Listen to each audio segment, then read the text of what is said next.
Mirror check. You've got your beige parka on, your chisel is packed, and your overnight plane ride to Saudi Arabia is booked. You know what this means, right? Unfortunately, you weren't cast in the remake of Dune.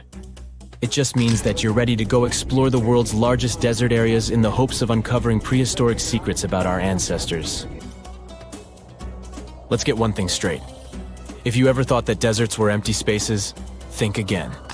They might be filled with sand as far as the eye can see, but they also hold a lot of history, you know, because before humans settled down in cities and towns, we were nomadic people, and we traveled all around the globe looking for food, water, and shelter. So we had to come up with some interesting stuff to survive. Like this thing that was found in the desert of Saudi Arabia. Do you have any idea what this could have been? Over many years, scientists have discussed the origins and use of huge structures such as these ones. It seems our Neolithic ancestors were way smarter than we gave them credit for. They didn't spend all their hours around the fire carving weapons out of stone. No, they were also practicing their architectural skills. These huge stone structures are called desert kites, because if you look at them from a distance, well, they sort of look like kites. Archaeologists have arrived at the consensus that these kites were used to lure animals in. This way, it would make it easier for our ancestors to guarantee their week's food. But that's not all. Take a look at these monolithic structures right here. They show us that our ancestors probably drew on rocks, the blueprint of what they were going to build on the ground.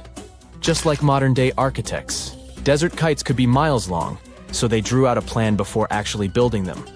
The most surprising feature of all is that these kites were built even before things such as Stonehenge. We're talking around 7,000 to 9,000 years ago. Over the last decade, scientists have been able to identify over 6,000 desert kites spread across the Middle East and West and Central Asia. If you don't think this huge, try building something this large without the help of any drones. It looks like a pretty difficult feat to me.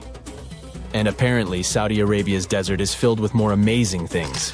Scientists have found mysterious stone structures that are older than the pyramids of Giza in Egypt. So of course, you can't wait to go check that out. Can we all agree that carrying around heavy rocks to build a pyramid without the help of modern technology sounds absurd?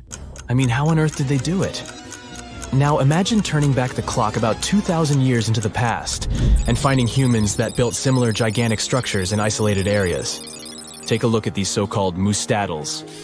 They are rectangular structures built from piled-up stones, found over 77,000 square miles. Some archaeologists believe that these monuments were used for ritualistic purposes, maybe processions of some kind, where people would walk from one end of the plateau to the other. I'd be down for that. Now let's move on to another deserted area. We're entering the world-famous Sahara Desert landscape. Isn't it beautiful? Here, you're about to unravel an ancient mystery, something that took years for researchers to solve. Fun fact, the Sahara Desert is the world's largest hot desert. It spans over 3 million square miles, which would be like putting 1,000 times the country of Hawaii next to each other. We say it's the largest hot desert because the world's largest desert area is Antarctica. But we all know temperatures over there are freezing, not the typical image of when we think of a desert. Deep into the desert, near the Algerian town of Fougeret et Zoua, something strange was found. For decades, these tiny dots appeared on images of Google Earth, but nobody could explain what they were. Some scientists were sure that these circles are the result of oil activity in the region. Others guessed that these were ancient fogeras or ancient water wells. There are dozens of them, stretching for miles and miles in a straight line. The strange thing is that they are always far away from any town, road, or human activity in general. So what was or is their purpose? If you had to take a guess, what would you say? Remember we talked about how our ancestors had to be creative in order to survive in the desert? Let's try to walk in their shoes for a minute. Imagine you're a nomadic hunter-gatherer living in a desert area. You spend your days basking in the hot sun, trying to count all the grains of sand around you. But you also need to eat and drink water. But how on earth do you get water in a desert? Sure, you can hope to keep running into oasis every week or so, but that seems a bit risky, doesn't it? That's why North African people invented the so-called fogeras. The fogeras are a 2,500-year-old irrigation system. Locals would dig deep wells in elevated areas, wells deep enough to tap into underground water. Then, they would dig parallel shafts at regular distances. This way, The water would flow from the main well down into all the shafts and irrigate entire areas. Travelers could stop by the shafts and quench their thirst. They could also raise livestock and tend to crops. Pretty clever, huh? As much as these holes did look like fogaras, a little bit of research would show you that they're not. You see, these shafts were built in a line and not in a circular shape like the ones we're looking at now. So maybe it has something to do with the second option? Maybe these desert holes were related to oil activity in the region? Let's have a look at the holes up close and personal. From Google Earth, they don't seem that big, but in real life, they are huge craters. The tip to uncovering what they are is hidden beneath the sand. If you were one of the researchers originally uncovering the truth behind this mystery, you would have found something unique hidden in the sand. Old dynamites and vintage sardine cans. Putting the pieces of the puzzle together, scientists found that these sardine cans were a model from the 1950s and 1960s.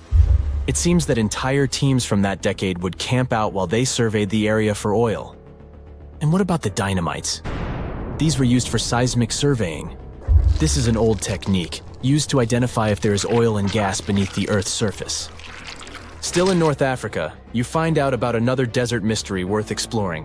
Near the city of Tiaret, southwest of Algeria's capital, one runs into 13 peculiar monuments. These structures are also called jedars, and yes, I am aware of how much that may sound like a Star Wars reference. They are pyramid-like in their shapes, and as far as scientists know, they were used as final resting places for the people who lived in the region. Can you guess who these were? Most likely the Berber nomads. And since we're talking about ancient stuff, they were probably built between the 4th and 7th centuries CE. Once scientists began to explore the insides of these monuments, they found they were pretty big inside. They found large underground vaults, chambers, and labyrinth-like corridors that gave way to over 20 compartments. It could take you up to 2 hours to walk around in them, and apparently our ancestors also used its walls to depict images of animals and hunting scenes. There's no definite proof of what these jedars were used for, though. This is so neat, huh? I'm sure that our world's desert is filled with many more mysterious things for us to unravel. I guess I'll see you next time so that we can continue our explorations. So the Sahara Desert is so big that it covers 8% of the world's territory. It's bigger than the USA or China. Surprisingly, the Sahara is not the largest desert in the world. It is the third largest, behind Antarctica and the Arctic. But it is definitely the hottest one. Temperatures there reach 136 degrees Fahrenheit. This place has some of the most incredible sand dunes you've ever seen, towering up to 1,476 feet. But here's the kicker. There's a real risk that these dunes might continue to spread until they cover the entire world. Surprisingly, the influence of the Sahara Desert extends far beyond its borders. Its dust, carried by powerful winds, makes its way to the UK and across the European continent, particularly in winter. This dust settling on the ground where it rains is a familiar sight to those in the UK, often leaving a red residue on cars. This connection between the Sahara, England, and Europe serves as a stark reminder of the global reach of environmental phenomena. You might think this is not a big deal, but it could turn Europe into a desert, leaving its soil infertile and Europeans with no food. Soil is a fundamental aspect of human existence, just as crucial as clean water and air. Without it, we're left with nothing but a bleak and barren landscape. The Sahara Desert has already made its jump across the Mediterranean Sea, which is concerning and could change the landscape forever. 1/5 of Spain has already turned into a desert. The next victim is Italy, which also faces the problem of desertification. In fact, almost all European countries have the same issue.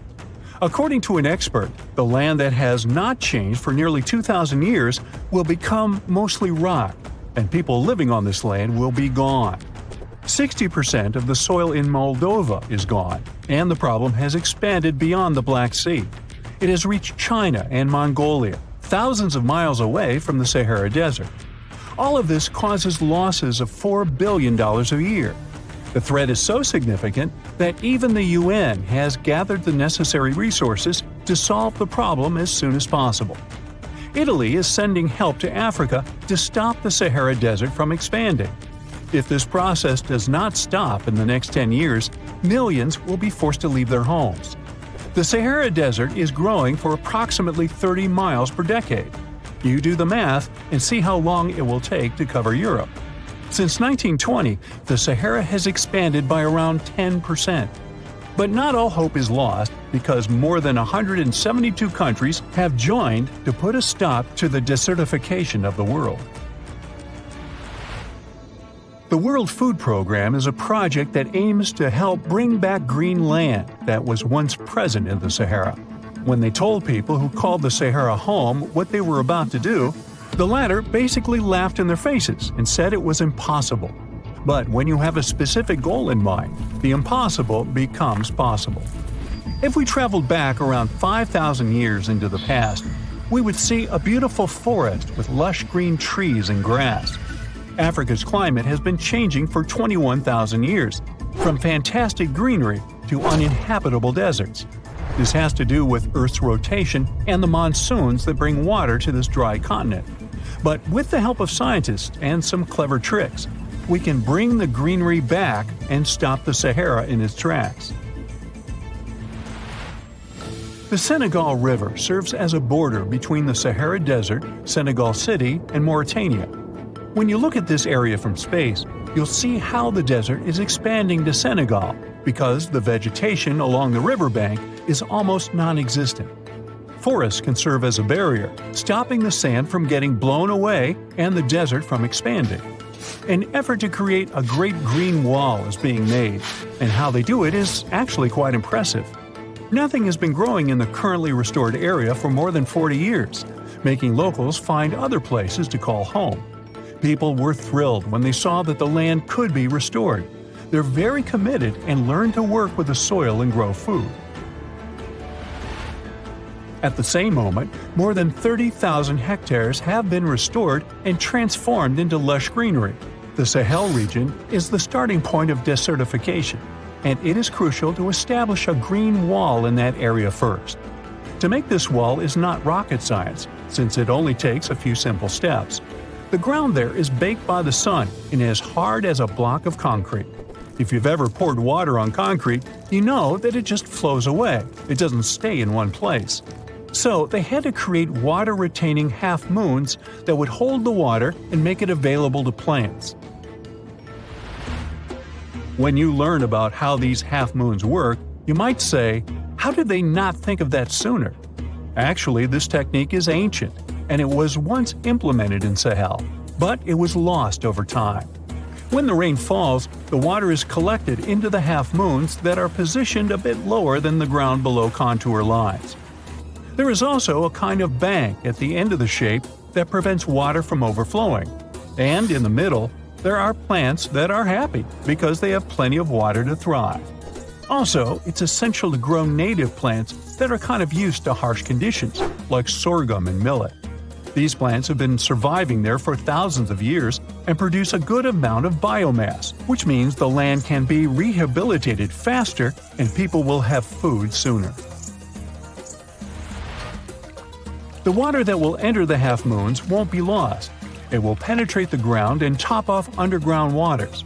This will ensure the ground that H2O will never run out and that future generations will have usable aqua. This brilliant planting technique is not limited to half-moons. People also create lines and plant various vegetables, such as tomatoes. Next, there are places only for trees, like lemons or oranges. After a long hot day, nothing is better than a freshly made cold lemonade. The trees will also protect the soil, and with some luck, there will be a new forest in the Sahara Desert. The goal is to copy the forest dynamic. Start with small plants and gradually expand to bigger plants that are more useful than the tiny ones. They are aiming to plant more than 10,000 trees. Right now, many people are leaving the Sahara after the rainy season, going to cities or leaving Africa altogether. At this time of year, villages are like ghost towns. Only animals can be found there. Most people are gone. I mean, who would blame them? Nobody wants to live in the sand where nothing grows. Luckily, with all this new, old technology being developed, many people are slowly but surely returning to their land and starting to work in agriculture. The best thing is that there are no brutal winters, so plants grow 12 months a year, and people can always have food. People are becoming more social because now everybody stays in their villages and doesn't travel much. If this project works out, Africa will be saved, and the world won't turn into a giant desert. Events that changed our world once and for all.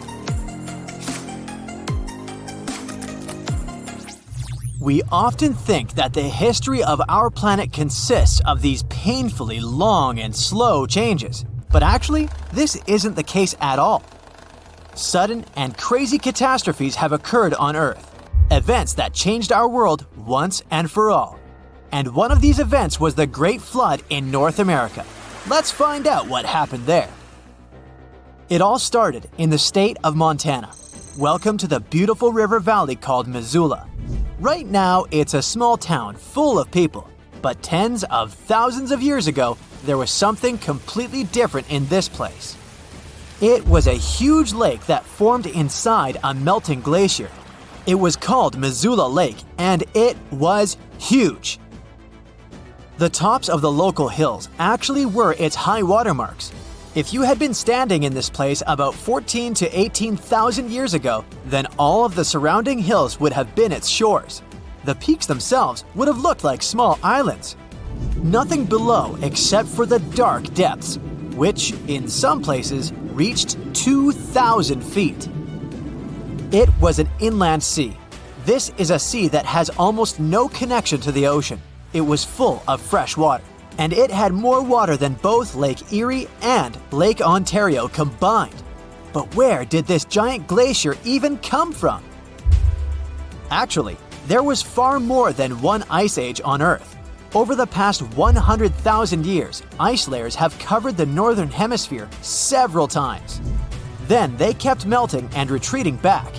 Our planet was subjected to a lot of climate changes. This was one of them. During the last ice age, this happened again. The ice spread from Alaska all the way down to the US-Canadian border. It affected many places, including the Missoula Valley. The lake was surrounded by giant ice walls, and we're not talking about some big icebergs. These walls were truly huge. They could reach 2,000 feet in height and spread for as much as 30 miles in width. They blocked the lake, forming something like an ice dam. And like with any other dam, water gradually accumulated there from various sources: melting glaciers, rains, rivers. As a result, the lake's volume reached about 3,000 cubic miles. Of course, things couldn't just go smoothly. Unsurprisingly, ice isn't the most durable material, especially when thousands of tons of water are pressing on it. So, just a couple of cracks, just a few holes, and one day, boom, the dam failed. It's scary to even imagine. Suddenly, in just a couple of minutes, the icy walls completely collapsed under their own weight. It produced such a loud bang it was likely heard all over the Northwest, scaring animals and making them flee. And just like that, the dam was completely gone. Of course, the lake broke out. The stream was 10 times longer than all the rivers on Earth combined. It was rushing through different states at a speed of about 80 miles per hour. Because of this frenzied current, it took only a couple of days for the lake to empty completely. At the same time, this event caused the largest and most destructive flood in the history of our planet. It was so catastrophic that we can still see the consequences of this event. Traveling through the valleys, the flood caused large-scale erosion. This is the process of destruction of rocks and soil by water and other natural processes. It's the cause of the formation of gullies, ravines, and river valleys. So, this stream washed away a huge amount of sand and salt, crushed stone, and even some fragments of bedrock. It left deep-dug ravines, channels, and furrows. You can roughly imagine the terrible scale of this event by looking at the cliff called Dry Falls. This is a 3.5-mile-long jagged structure located in the central Washington scablands. It looks as if this deep canyon was being carved for more than 1 millennium. But in reality, it was formed incredibly quickly, because it was there that the most powerful waterfall in the history of Earth poured. It was 5 times larger than the world's most famous waterfall, Niagara Falls. In some places, the water was 100 feet deep, and it fell down, destroying rocks and soil on its way, forming this giant cliff. But even with all the flood's might, it's quite strange that it managed to change the landscape so much in just a couple of days. Usually, these things take thousands or even millions of years. So, how did it happen? The thing is, this flood wasn't the first natural disaster here. Long before the Ice Age, about 15 million years ago, something else happened in this region: a furious lava flow. At that time, massive volcanic eruptions shook this area, and a huge river of lava 2,000 feet deep headed in this direction. Sometime after the eruption, lava began to cool down, turning into basalt. Hundreds of years passed, and the more it cooled, the more it shrank. Due to enormous pressure, it began to slowly collapse, breaking into fragments. As a result, when our flood came here, this valley was already quite battered. So it was basically a piece of cake for a huge tsunami to destroy everything around. Gradually, the Missoula flood began to dry up, heading for the Pacific Ocean. That's why now we can find some sediment and rocks from Montana, Idaho, and Washington in this region. The funny thing is, all this happened more than once. Scientists suggest that such an ice dam could form, melt, and form again as many as 25 times over the centuries. And yes, every time, there was some crazy floods. Moreover, all these events occurred quite recently. Native Americans were already living in this area during these floods, so they must have been affected by them. Local tribes even had some legends about the floods. For example, the Palouse Waterfall. According to some legends, 5 giants chased a giant beaver there. The beaver managed to dodge them in the canyon of the Palouse River, but they pierced it with a spear near the modern-day waterfall. The beaver started scratching the canyon with its claws and left all these furrows everywhere. Also, the swings and blows of its tail formed a small pool. Now we know this isn't what really happened. These furrows were actually left by a bunch of different floods. But even scientists themselves learned the truth only recently. In the 1920s, geologist J. Harlan Bretz first put forward a theory about this flood. However, he wasn't taken seriously by the other scientists. They believed in the idea with the complicated name uniformitarianism. It said that Earth had always been changing slowly and gradually. For some reason, geologists of the past believed that rapid and catastrophic changes were impossible on our planet. Unfortunately, despite a lot of evidence, Bretz couldn't determine the source of the flood. Because of this, other geologists rejected his idea. This discovery completely turned the world of geology upside down. Scientists had to rethink all their ideas about the history of Earth. It also served as a starting point for the idea of catastrophism. This new idea stated that throughout the history of Earth, sudden, abrupt, and catastrophic events had indeed occurred. For example, the formation of the Moon caused by Earth's collision with some other dwarf planet, or the fall of an asteroid that led to the extinction of dinosaurs. All these things really changed our history forever, so this flood turned out to be really important, not only because it changed the landscape of the USA, but also because of its meaning for the world of science. Our planet has many fascinating scars. Studying them is important not only for understanding our own history, but also for figuring out the history of other planets. For example, these scablands and what we've learned about them can help us during Mars exploration in the future. So, let's wait for new Around 5.3 million years ago, a crucial event reshaped the Mediterranean region. It was a colossal flood that refilled the local sea, which had been extremely barren and salty up until that point. It got the name Zanclean Flood, and it forever changed the geography of the area. The Mediterranean Sea is surrounded by Europe, Africa, and Asia, and connects to the ocean by the Strait of Gibraltar. This is quite a narrow passage, measuring about 8 miles. It may not be that wide, but the strait plays a crucial role in maintaining the liquid balance between these two bodies of water. About 6 million years ago, a bunch of things might have caused the Mediterranean to be cut off from the Atlantic Ocean. Some say it was an ice age. Others speak of tectonic movements, like earthquakes. Whatever the cause, it pushed the Mediterranean area into a period called the Mycenaean Salinity Crisis. For about 1,000 years, the sea slowly evaporated, leaving behind a dry basin that was several miles below sea level. This crisis really changed the landscape, creating conditions similar to those found in today's Dead Sea. What this means is that the lush Mediterranean beauty used to be a super salty environment, containing nearly 10 times more salt than the ocean. Say you could have visited. You would have been able to effortlessly float on the little water you could find, even if you're not a skilled swimmer. The amount of salt and that mineral content would have made it challenging for most creatures to survive. However, some hardy microorganisms, such as bacteria, could have adapted to these harsh conditions. These days, at the bottom of the Mediterranean Sea, we can find holes as large as the Grand Canyon, and they seem to have formed during that same period of dehydration. Evidence suggests that massive rivers, such as the Nile and the Rhone, flowed directly into the Mediterranean back then, leaving behind canyons as they reached the bottom, thousands of feet below the sea level. People had to find some sort of explanation back in the day for the drying of the Mediterranean, so they came up with myths and legends. One such tale was told by the people of southern Iberia, in modern-day Spain and Portugal. It was also recounted by a famous Roman writer called Pliny the Elder.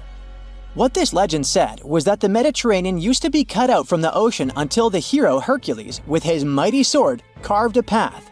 He did so between a fictional location in modern-day Africa and the Rock of Gibraltar.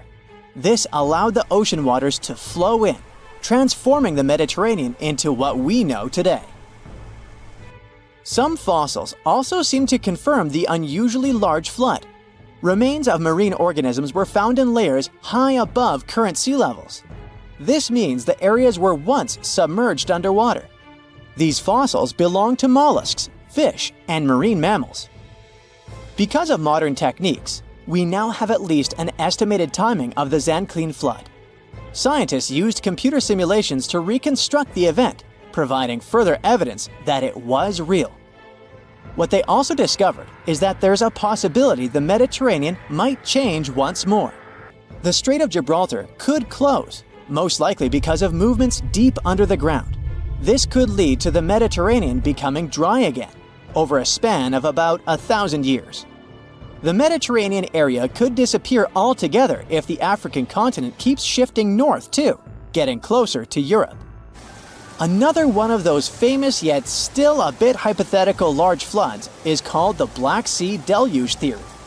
Some scientists think that around 8,400 years ago, water from the Mediterranean might have spilled over into the Black Sea through a narrow passage called the Bosporus Strait. This could have caused a massive disaster, forcing people living near the Black Sea to pack up their things and move further inside the continent, in both Europe and Asia. Along with them, they might have carried stories about this colossal flood. The specialist that came up with this idea also suggested that these migrating people might have brought along new ways of farming. Not everyone from the scientific community is convinced, though. Some argue that while there might have been a flood, it likely happened earlier and was way smaller. They didn't think this flood could have caused, for example, the story of Noah's Ark. In this legend, a spiritual man was warned by a higher entity that a giant flood was on its way. The man went to gather pairs of animals and pack them all in a boat to make sure these species would survive the devastating flood. There was also the concern among scholars that discussing real floods and ancient stories too much might blur the lines between science and fiction. There may be other reasons why these flood stories are so often found across different cultures all over our planet. One idea is that floods were incredibly destructive for early farmers, so they invented myths about them signaling the end of the world. Another idea is that people stumbled upon ancient sea creature fossils in unusual places, leading them to believe there was a significant flood in the past. The solution to future floods, though, might be floating cities. As sea levels continue to rise, coastal cities like Amsterdam, New Orleans, and Venice may go under. So, floating infrastructure may be the way to go, with buildings that can rise with the water levels, making them able to resist extreme weather too. Countries like the Netherlands, which have a history of managing water risks, are pioneering these floating creations. With cities running out of space for expansion, we might be forced to move on water anyway. By moving on the water, we can reduce crowding and create more interesting ways to feed ourselves, like floating gardens. These homes also come with great alternatives to our energy needs through systems that use solar and wind power. Not to mention that these homes might turn out to be cheaper in the long run. One such floating city might pop up soon in the Maldives. Its goal is to host up to 20,000 people and will feature places to live and eat, but also shops and schools. Designed to look like coral, the region will include canals placed between some 5,000 floating pieces of land. The city will be constructed using modular units, put together in a construction site nearby. After they're completed, they'll be towed to the floating city. The next step is to secure them to a large underwater concrete hull, which is screwed tightly to the seabed on some steel stilts. All these pieces of construction let the modular units easily move as naturally as the sea. Even for those that are afraid of seasickness, there's a solution. That's what the nearby coral reef is for. It will surround the city, making a natural wave breaker. Human-made coral banks will also be placed underneath the city, which will also help coral grow naturally. The long-term goal is to make the establishment self-sufficient. It will have electricity, mostly from on-site solar power. Waste will be treated nearby and reused as plant fertilizer. Instead of air conditioning, the city will use deep-sea water cooling. This method pumps cold water from the deep sea to cool the area, saving energy. Earth is not the only planet that's seen some serious floods. In ancient times, Mars seems to have experienced them too, and they played an important role in shaping its surface. Recent research reveals that billions of years ago, Mars was heavily affected by some serious river flooding, which contributed to the formation of its valleys and canyons. The reason for these floods was heavy rainfall, which reshaped the Martian landscape in a jiffy, at times even within days or weeks. Unlike Earth, where rivers form pretty slowly, Mars experienced rapid changes because of these floods, particularly around 4 billion years ago. We've known for quite some time that there have been floods on Mars, but this study really showed us their extent. We now know they were more widespread and frequent than previously thought. Doggerland? No, it's not a country of dogs, as you probably first thought. It's a land the size of Great Britain in the north of Europe. But don't bother trying to find it on the map of the old continent. Your search will come back empty. Doggerland hasn't existed for thousands of years. But where was it exactly? And did humans live here? Scientists are doing their best to answer these questions. Let's start with the name. In the 1990s, a British archaeologist named the area Doggerland after Dogger Bank, a sandbank some 60 miles off the east coast of England. The word probably comes from Dutch. It was used for a fishing boat with 2 masts. Makes sense, since today, the North Sea is a rich fishing area. But thousands of years ago, people living here had a different diet. Some 12,000 years ago, the last major ice age was slowly reaching its end. Doggerland didn't feature seawater, but marshlands, lagoons, forests, and gently sloping hills. At that time, Britain and Ireland weren't islands. They sat deep inland. You could set off in Denmark and walk all the way to the north of Scotland. There was a system of rivers that emptied themselves in the North Sea. Back then, it was more of a channel that separated Doggerland from Norway. The rivers were different too. The Thames flowed into the Rhine. The ancient river they formed flowed into the place of today's English Channel and emptied itself into the Atlantic Ocean. Doggerland even featured a lake. There were some glaciers as well, but the land was still inhabitable. So who lived there? There were communities of hunter-gatherers from the Middle Stone Age.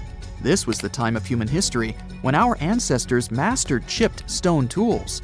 They used these stones with sharp edges for spears and arrowheads. This came in handy at Doggerland, which was the richest hunting area in all of Europe. It could have easily been the most populated region in the northwestern part of the continent. The hunters' prey likely consisted of reindeer, mammoths, oxen, wild pigs, brown bears, wolves, and many other species. In short, nobody went hungry here. Meat wasn't the only thing on the menu. Ancient residents of Doggerland collected hazelnuts and berries. They lived in wooden huts. They built them close to rivers, and they even constructed their settlements on hills. Remember Dogger Bank? It now sits underwater, but it used to be a mountainous region. Doggerland must have been prime real estate in prehistoric times. Its total surface area was over 18,000 miles, but things were about to go under, literally. The last ice age was ending. All the water trapped in glaciers and ice sheets started to melt. You experience this process firsthand every time you order a cold drink. Even if you drink it bottoms up, after a while, the glass is full again. Why? Because the ice cubes have melted. Think of Doggerland as that glass. The sea level started rising quickly. Every century, the sea flooded from 3 to 6 feet of dry land. Just imagine what this would mean today. Miami's elevation is just over 6 feet. The city would be flooded in less than 100 years. But there was one event that speeded things up. The Storegga slides were a series of submarine landslides in the Norwegian Sea thousands of years ago. And what happens when huge chunks of Earth shift suddenly underwater? Gigantic waves. You probably know what a tsunami is. Doggerland was likely pounded by several of them. They were so powerful that researchers believe they washed away Great Britain's land bridge to the rest of the continent. All that was left of Doggerland was an island the size of Wales. Scientists estimate that the waves of this ancient tsunami were at least 40 feet high. Some 6,000 years ago, Doggerlanders were on the move. They were migrating to higher grounds, England and the Netherlands in their case. The ironic part is that when we literally translate the name of the country of Netherlands into English, we get lower lands. But thousands of years ago, this was higher ground for hunter-gatherers escaping the flood. Once it was all over, the continent of Europe got the shape we easily recognize today. But Doggerland was nowhere to be seen.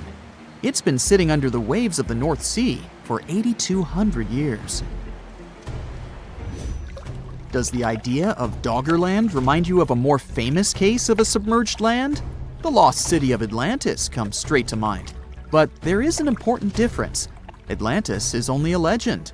Everything we know about it comes from the writings of the Greek philosopher Plato. Scientists have been searching for Atlantis for a long time. And, up to this day, they can't even agree where exactly it was. Theories range from the Mediterranean to even Antarctica.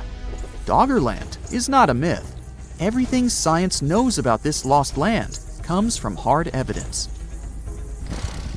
In 1931, a fishing boat was doing its thing off the coast of Norfolk in England.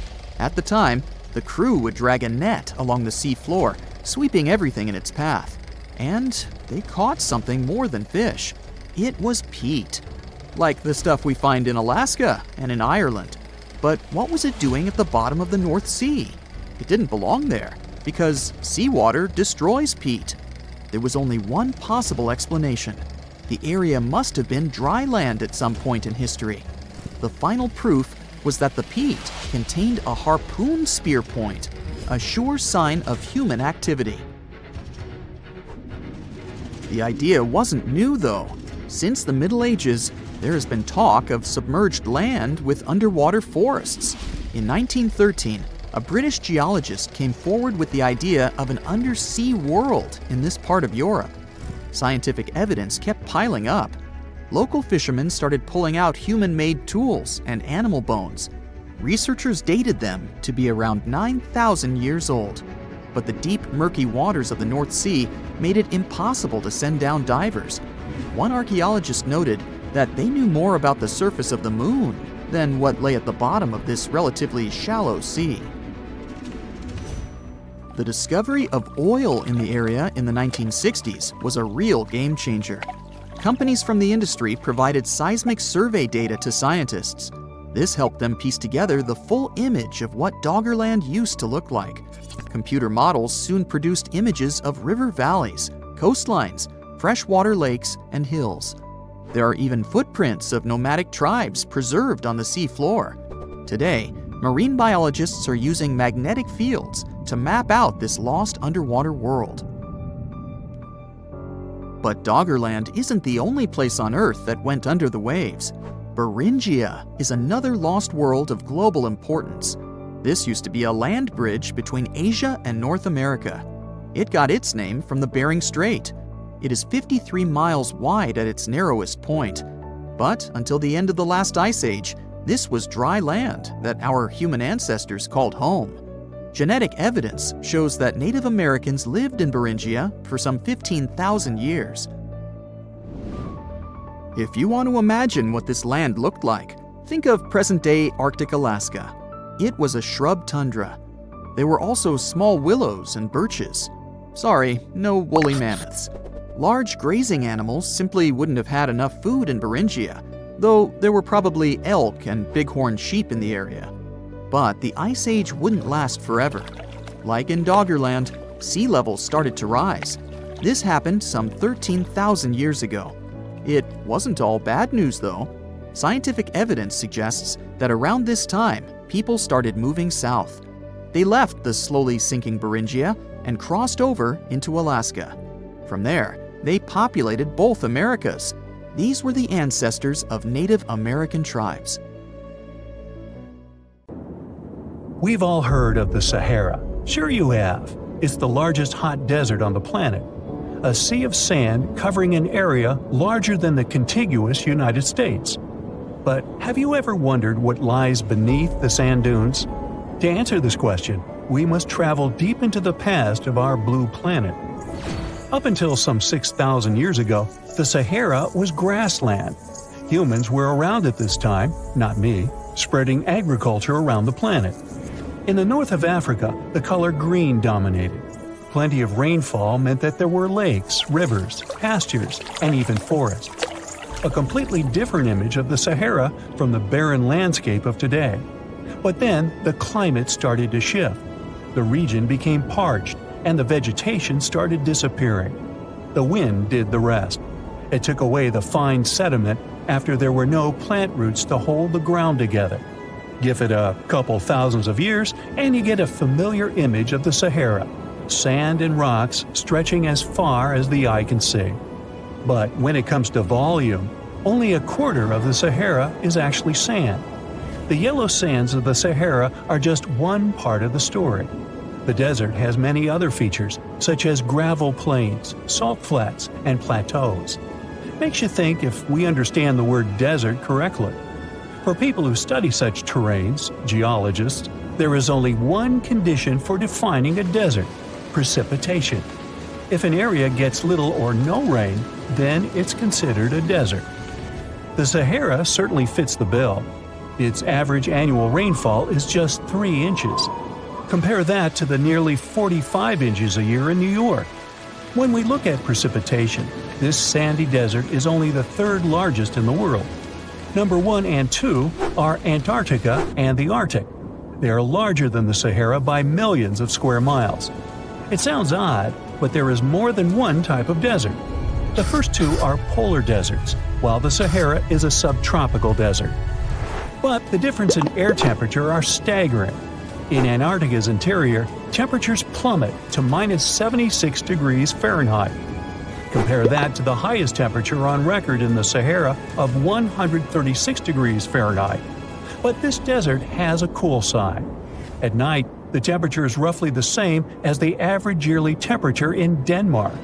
This hot and cold roller coaster makes it hard to choose the right outfit when venturing into the Sahara.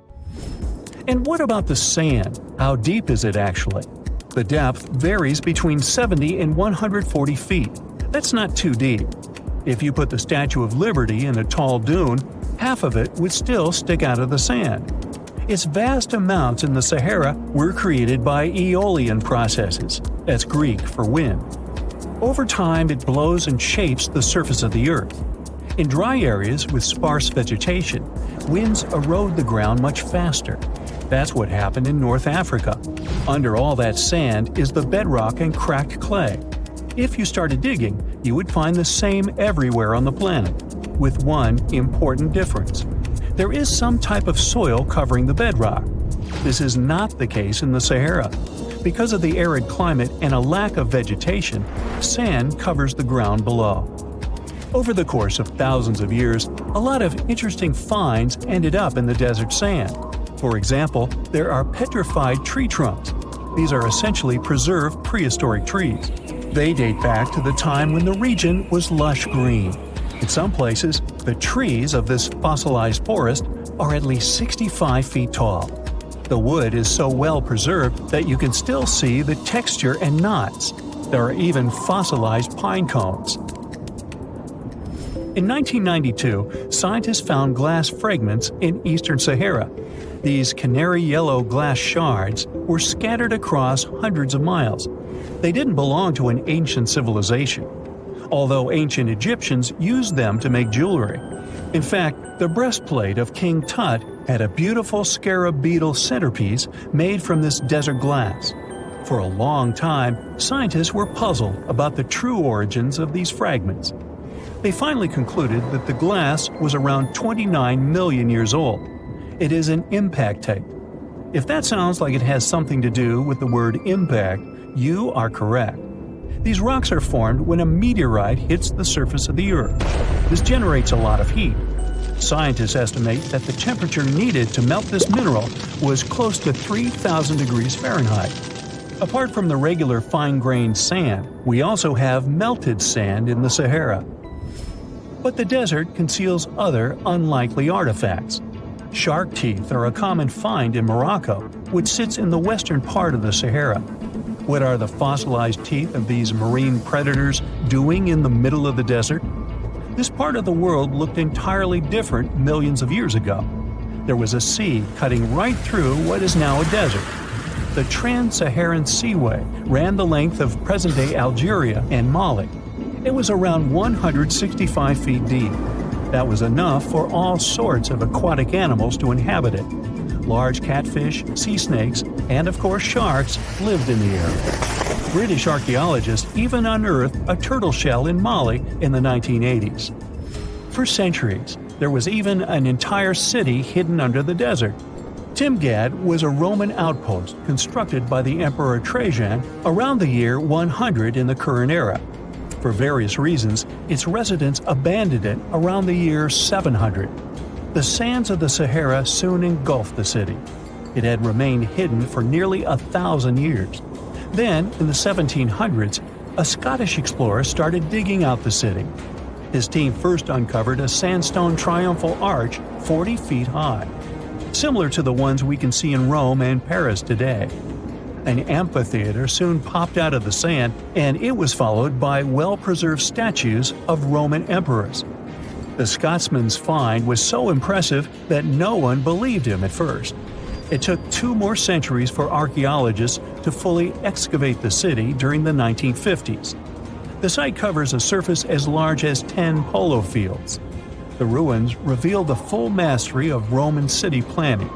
All the streets meet at a right angle in what is known as an orthogonal grid.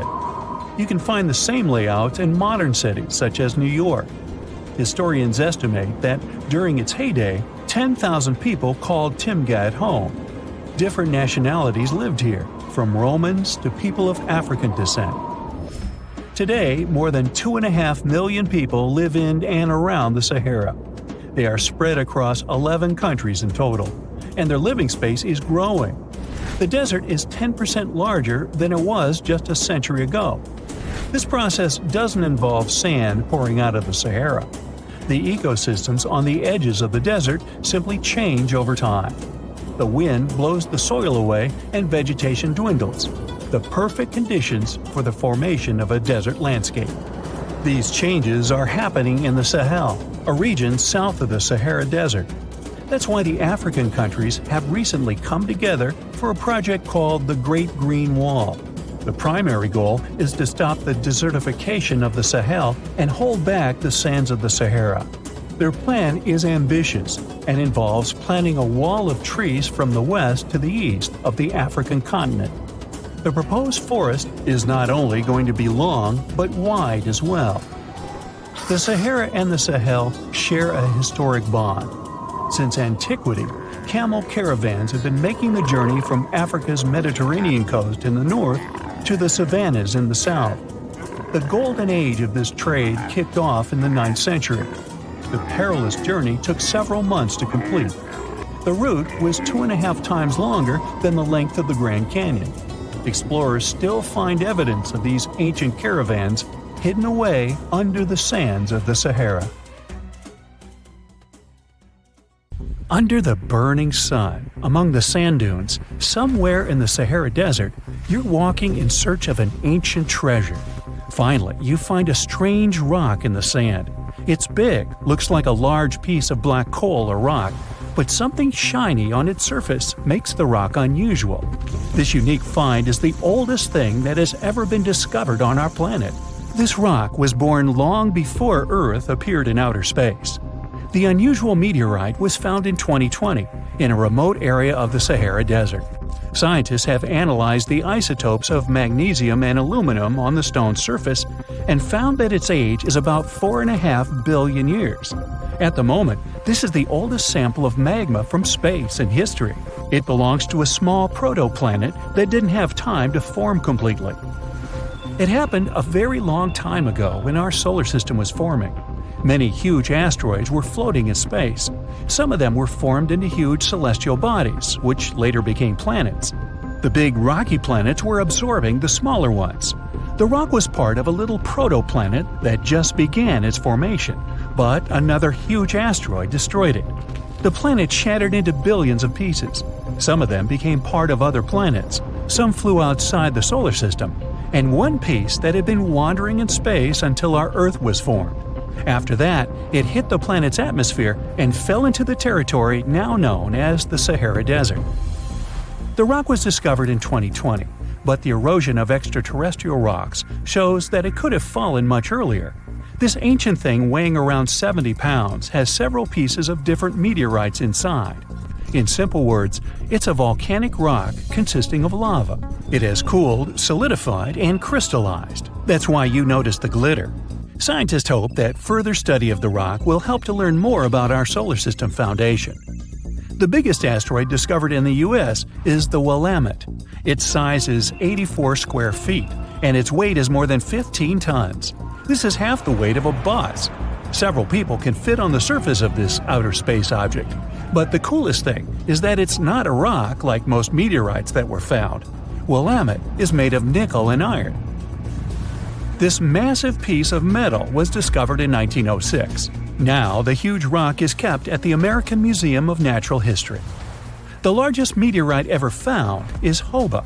It's located in Namibia, and people have never changed its position because it's too heavy. The weight of Hoba is 60 tons. It's heavier than a tank. The next space-related event occurred on February 28 in southwest England. On this day, a huge flash lit up the sky.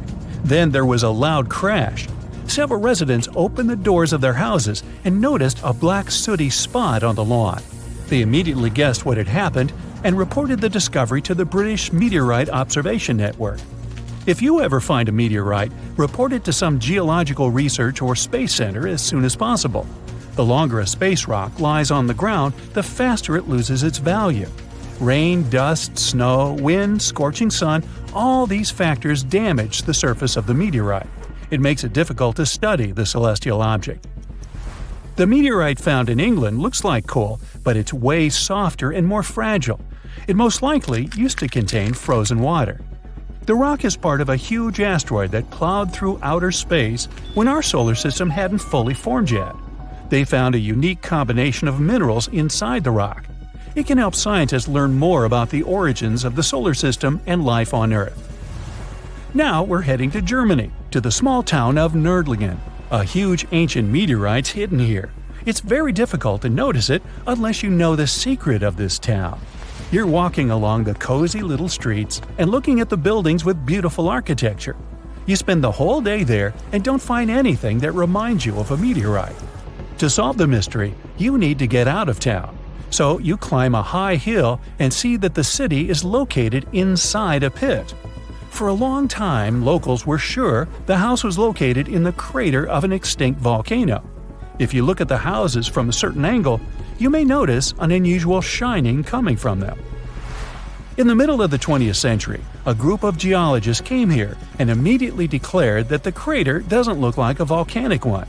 The town was built on a huge crater left by a meteorite. The huge celestial body fell here about 15 million years ago. It was so hot that the carbon bubbles inside instantly turned into small diamonds. When people were building this city, they didn't know they were using expensive stones, since the diamonds were hardly visible. The locals never attached importance to the fact that the city walls shine unusually in the sun. Now they believe this place was built from diamonds that had fallen from the sky. Our next stop is in the UK again. This time the rocks are of an earthly origin. The famous Stonehenge. People place circles of rocks here in a certain order. Everyone knows about this archaeological monument, but no one knows the reason for its creation for certain. Another construction built out of mysterious rocks was discovered just 2 miles away. It's called Superhenge. It's bigger, heavier, and takes up more space. Each plate here is 15 feet, which is about the height of 2 floors. Once, the stone stood vertically and formed a huge semicircle. But someone pushed the stones over about 4,500 years ago. It was a college prank. No, not really. That's why they couldn't be detected for a long time. Scientists still can't solve the mystery of Superhenge, but they believe the standing vertical stones were part of some huge monument. Some other amazing rocks are located in the south of Costa Rica. There are big ones, the size of a human, and there are smaller ones, the size of bowling balls. And they all have a perfectly round shape. These giant rocky spheres were created by people. It must have taken years of polishing using stone tools to get the perfect round shape. These balls are incredibly heavy, but can easily roll like a basketball. All the rocks are of a different age. Some of them were created about 2,500 years ago. Most of them are made of molten volcanic magma. Until now, scientists don't know for what purpose these stones were used. They were found in different parts of Costa Rica, near big cities.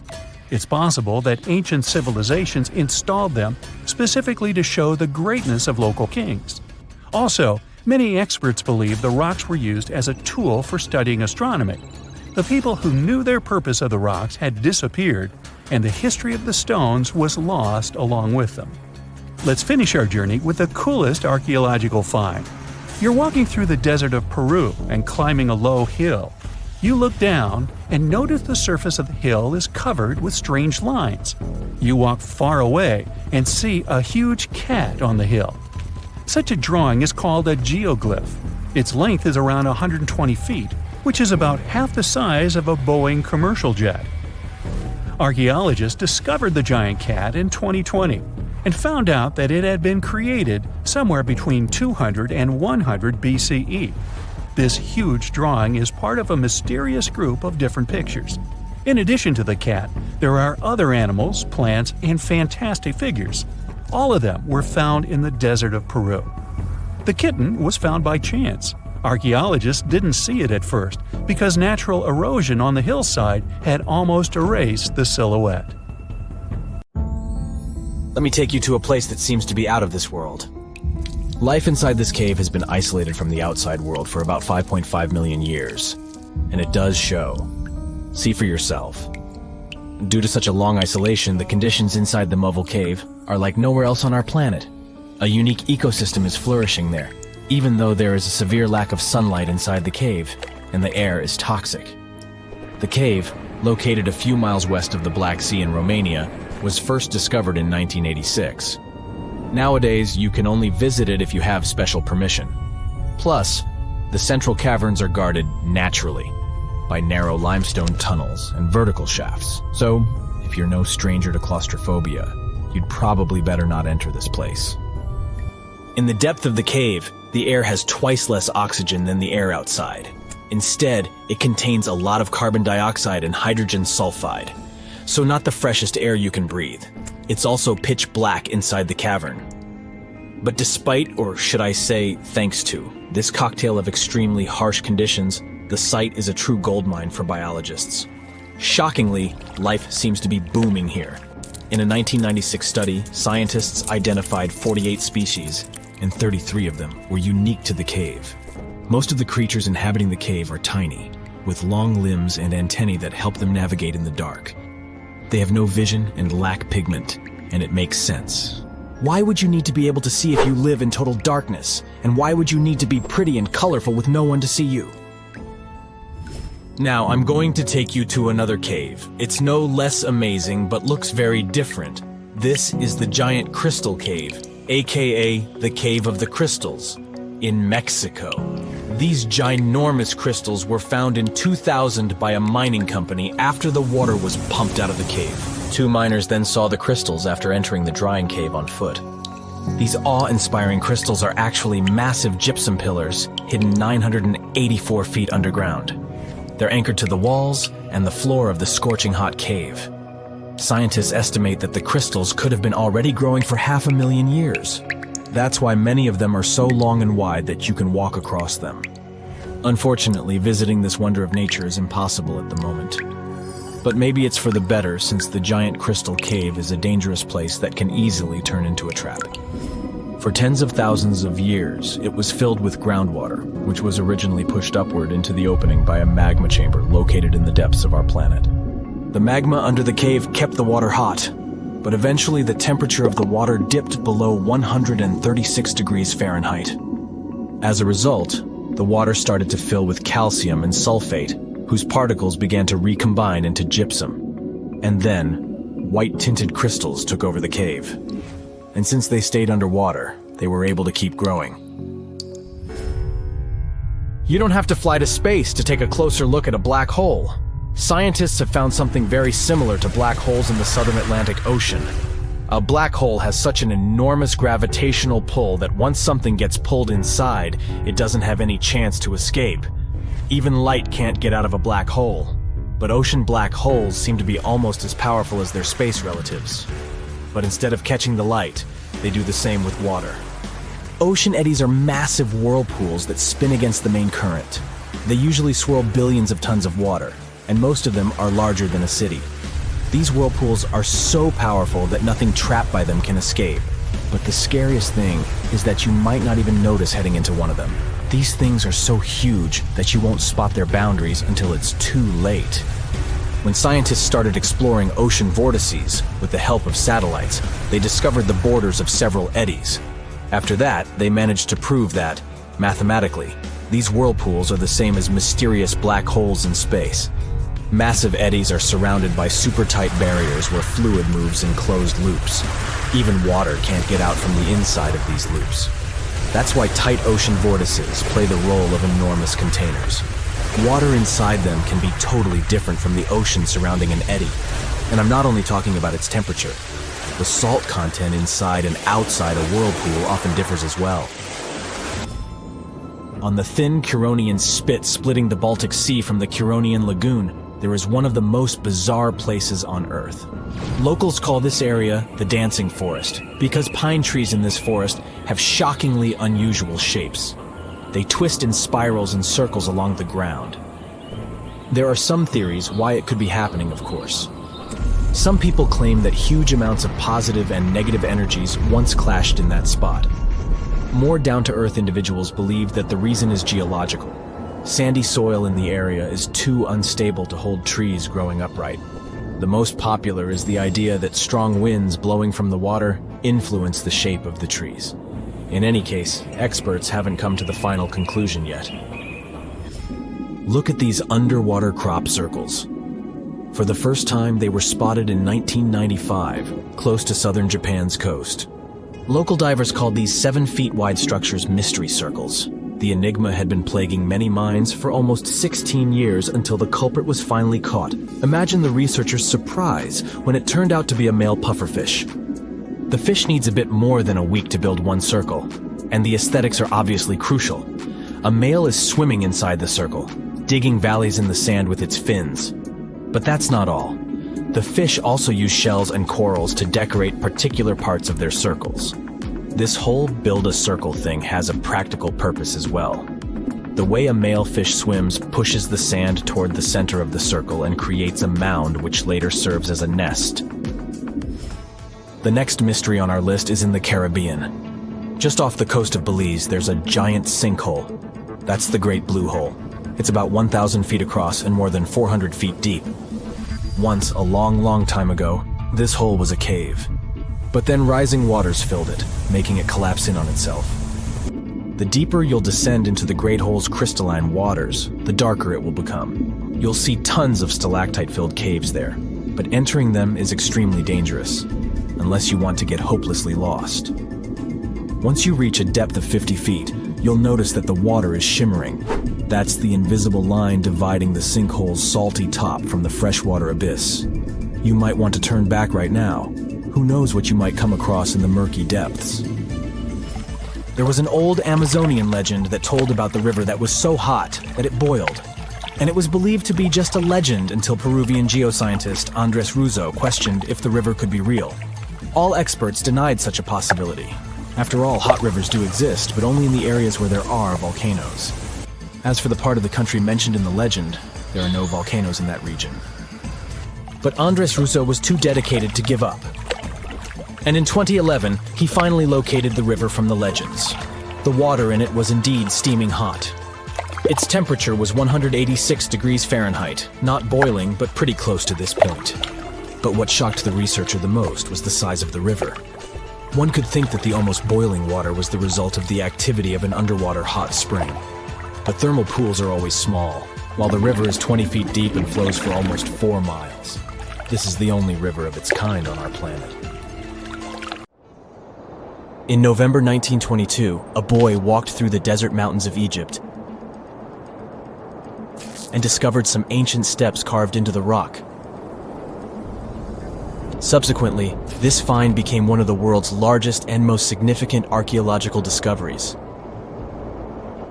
This step was part of Tutankhamun's untouched tomb. Archaeologists found about 5,000 ancient objects, including jewelry, fabrics, painted vases, and funeral masks. You've probably seen one of them. It has become one of the most recognizable attributes of ancient Egypt. More than 100 years have passed since then, and now humanity has finally become close to another large-scale discovery, the tomb of Cleopatra. This queen was the last active ruler of the Ptolemaic Kingdom of Egypt, who sat on the throne from 51 to 30 BCE. There are many ancient records about Cleopatra, her reign, and her unusual personality, but until now, no one has discovered the secrets about her passing away in the burial place. So, one archaeologist, Dr. Kathleen Martinez, has been studying ancient records and temples around Alexandria for decades, and concluded that the tomb of the queen should be located under the ancient city of Taposiris Magna, founded in 280 BCE. It was a big city on the northern coast of Egypt, where tens of thousands of people were engaged in trade and industry, and it seems that Dr. Martinez's guesses turned out to be correct. She and a group of archaeologists have discovered a secret underground tunnel near Alexandria, with a length of about 0.8 miles. It was cut into the rock under Taposiris Magna's temple. During further excavations, they found many things that indicate Cleopatra's tomb lies in the tunnel's depths. It's also possible that she is buried there together with the Roman commander, Mark Antony. According to ancient records, Cleopatra and Mark Antony loved each other and together opposed the Roman Senate, which declared Antony a traitor.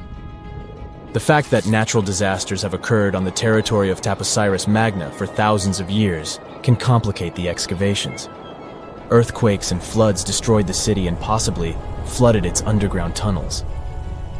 But archaeologists hope the ancient tomb remains untouched, and that it hides many treasures and records about the royal life of ancient Egypt during the reign of the last dynasty.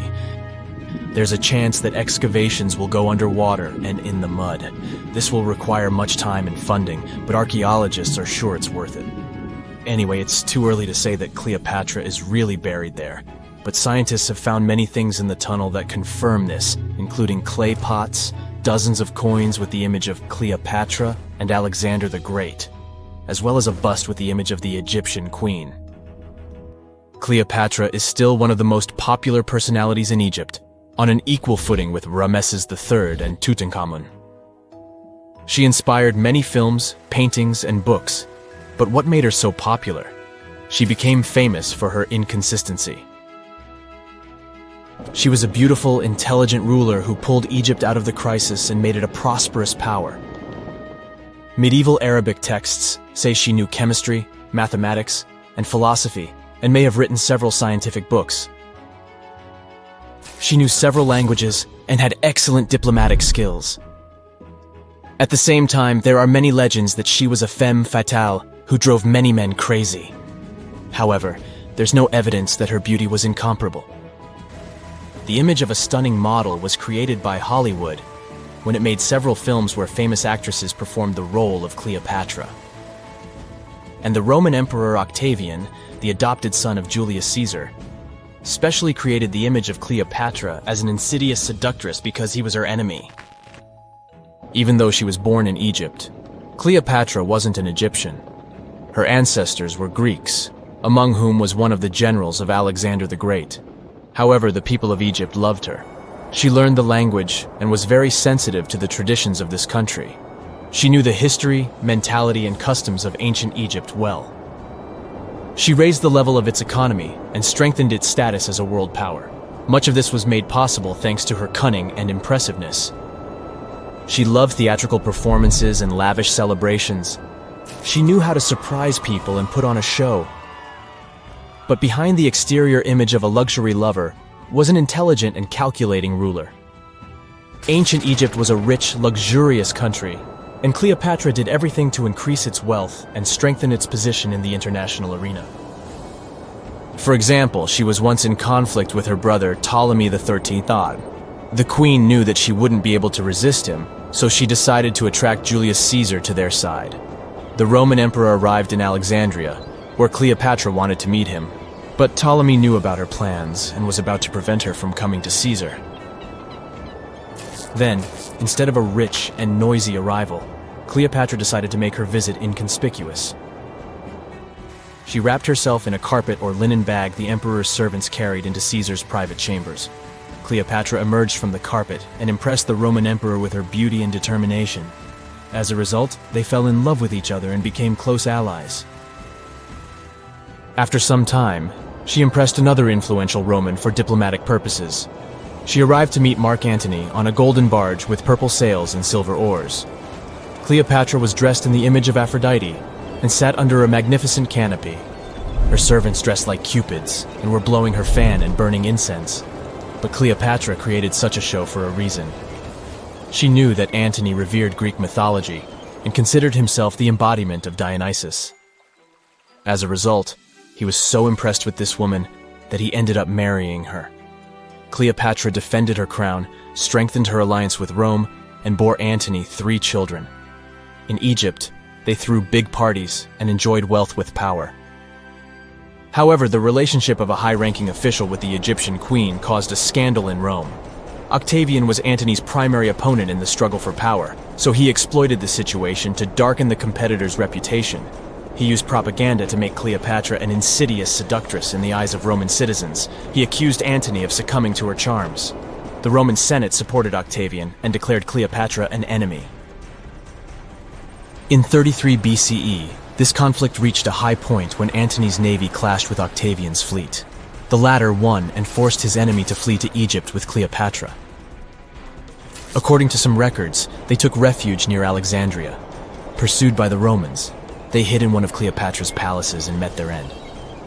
Some legends say that Cleopatra was an expert in poisons. She provoked a venomous snake, a viper or an Egyptian cobra, to bite her. Also, according to another legend, she pricked herself with a poisonous needle. There's a theory that Cleopatra always carried an ampule with poison inside her hairbrush. And when she was cornered, she soaked the needle with this poison and pricked herself. None of this can be said for sure. Scientists are still trying to find out the truth. Perhaps when they reach Cleopatra's tomb, the world will get more answers about her tragic fate. She is considered the last ruler of Egypt. After her passing, Octavian plundered her palaces and temples and returned to Rome, where he became the main emperor. He successfully ruled the country and expanded its borders. His reign ended when he turned 75. World history would have looked different if Cleopatra and Mark Antony hadn't lost that naval battle. By the way, did you know that more time has passed between Cleopatra's reign and Neil Armstrong's flight to the moon than between the reign of the Egyptian queen and the construction of the Great Pyramid of Giza? Armstrong took a step on the Earth satellite in 1969, 38 years after the birth of Cleopatra. And the construction of the pyramid took place in 2560 BCE. Imagine how long the history of ancient Egypt is. Cleopatra is closer to us in time than to the pyramids. You find yourself in Africa, land of unique wildlife, home to a great variety of cultures and languages, and, first and foremost, host to the world's largest hot desert, the Sahara. It's daytime, and you are thirsty for some water and shade. You've been walking for days, trying to find one of those precious-looking oases. You feel you're near, but the horizon just keeps stretching and stretching. Your mind is tired, and your body is feeling all the heat. It's like you've eaten a full plate of hot pepper and then some more, judging by how much you're sweating. And when I say hot, think 100 degrees Fahrenheit hot, on average. No wonder this is happening. After all, you find yourself in the world's biggest hot desert. Now, I say hot desert since the biggest deserted landscapes are actually the cold ones, located in Antarctica and the Arctic. I see Antarctica's frozen desert is more or less the size of 1 million LAXs. Yep, the Los Angeles International Airport. The Arctic Desert is just a bit smaller than that. Now, in case you don't know, the Sahara Desert is located in northern Africa, stretching from the Atlantic Ocean all the way over to the Red Sea. It occupies an area large enough to place approximately 100,000 Disney World theme parks side by side. According to scientists, its boundaries are expanding. Deserts usually form in the subtropics because of what's called Hadley circulation. The air rises at the equator and descends into the subtropics. This circulation of air has a drying effect, which helps the formation of desert landscapes. Since the 1920s, the Sahara is considered to have expanded by over 10%. How is this happening? Well, let's start from the beginning. You probably know the Sahara Desert as one of the most inhospitable places on Earth today. Just FYI, for a place to be considered a desert, it has to receive less than 4 inches of rain per year. Due to the very small precipitation index, deserts are usually dry and arid places. There is little humidity in the air, and daytime temperatures can go as high as 130 degrees Fahrenheit. Usually, there isn't that much animal and plant life because of the lack of water. But in the Sahara's case, it wasn't always like that. It may be difficult to imagine northern Africa without the tons of sand it has today. But about 20,000 years ago, the Sahara was actually one big oasis. Recent discoveries show clear evidence of what the scientists now call the Green Sahara. In the mid-1800s, a German explorer crossing the Sahara encountered some paintings and engravings that nomad artists had left behind. What he saw in those paintings looked nothing like his actual surroundings. Instead of an arid landscape with only camels and desert vegetation, the rock paintings depicted jungle animals like giraffes and hippos. There were even images of livestock and grazing animals such as cattle and sheep, something that seems impossible for modern-day Sahara. Artists usually draw what they see around them, so this finding really intrigued the German explorer. The drawings were so detailed that the artists must have had close contact with those animals. You can find this rock art spread out in the northern part of the African continent, from western Sahara to Saudi Arabia. Geologists soon took a keen interest in this and found the first clues to what this could mean. They have been able to confirm that, in fact, northern Africa was once much wetter. They found evidence from nearby deep-sea sediment off the coast of Mauritania. Sampled cores of underwater sand and mud, known as Saharan dust flux, showed geologists that, indeed, a green Sahara was possible. The more dust is blowing off of the desert and into the bottom of the ocean, the drier the climate in the region. The sediment cores show that there was much less dust, only half as much, coming off northern Africa during the humid period. This period has to do with Earth's natural cycles. Normally, the Earth rotates at a tilt of 23.5 degrees, but this angle is not consistent and changes over time. Earth's tilt is responsible for the amount of sunlight each hemisphere receives. It affects several ecosystem functions on the planet. During the time of the Green Sahara, the Earth received between 4 and 8% more sunlight than it does today. So, when the Earth tilted about 20,000 years ago, the northern hemisphere received more direct sunlight, which affected humidity levels in the region. As the northern hemisphere got warmer, this affected monsoon activity, more specifically, the West African monsoon. Monsoons are wind systems that affect a region's rainfall index and humidity levels. As a part of the globe gets warmer, it allows for more air to rise. It combines with the wind to draw moisture up into the atmosphere. Little by little, northern Africa also became wetter. The increased moisture made the Sahara so wet that there were actual bodies of water in the region. As vegetation grew, the plants held onto moisture better than bare sand could. There is evidence of natural basins throughout the Sahara and lakes so big they would fit all of the U.S.'s Great Lakes inside of them. Archaeologists uncovered evidence of vibrant societies in what are now arid areas. It looks like ancient cultures were able to take full advantage of the African humid period. According to researchers, the human population peaked across the Sahara about 9,000 years ago. There are traces of fireplaces, hunting tools, fishhooks, and even mounds of fish bones. Records show that there have been over 230 green periods over the span of 8 million years. Solar radiation is always changing due to natural orbital cycles. That's why Earth will most certainly see another green Sahara moment. It might be thousands of years from now, but it will happen. The same way the Sahara turns green, it turns yellow again. Let's put it like that. All it takes is a significant axial tilt and a few years of readjusting. However, another phenomenon is calling the attention of scientists now. Recent studies by the National Science Foundation from the University of Maryland show the Sahara has expanded 10% over the past 90 years. This phenomenon is called desertification, which literally means fertile land turning into desert land. The Sahara Desert is now advancing into the semi-arid region of Sahel. In 1950, this region was home to 31 million people. Today, its population is over 100 million people. This rapid population growth has largely contributed to the Sahara's expansion. Farmers that were once nomads began settling down. Land usage grew more intense, aiding in weakening the soil. The demand for food has caused an overcropping of the land, so even more of it is turning into the desert now. The study also shows that natural climate cycles can affect rainfall in the Sahara and the Sahel.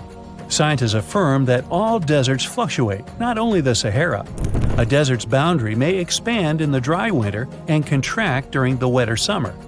South of the Sahara lies the Chad Basin. It is a natural body of water that now serves as an indicator of the Sahara's expansion. The Chad Basin is located in the region where the Sahara is advancing southward. An atmospheric and ocean expert from the University of Maryland explains that rainfall has reduced greatly in the entire region. Due to reduced rainfalls, there is less water across the entire basin, and even Chad Lake is drying out. Just like the Sahara, the Atacama Desert in Chile, deemed the world's driest, is also expanding. It is located north of the city of Santiago, and its southern border is expanding toward the Chilean capital.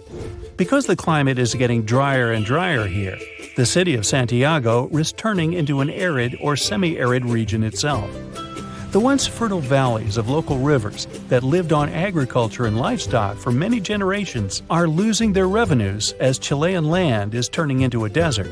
Since 2010, Santiago has received only a third of its annual rainfall. Outside of the city, farmers are digging holes in search of blue gold, or simply put, water. The situation here is very similar to that of Sahel. So tell me this, were you as surprised as I was to find out what has been happening in the Sahara region? Feel free to share in the comments below.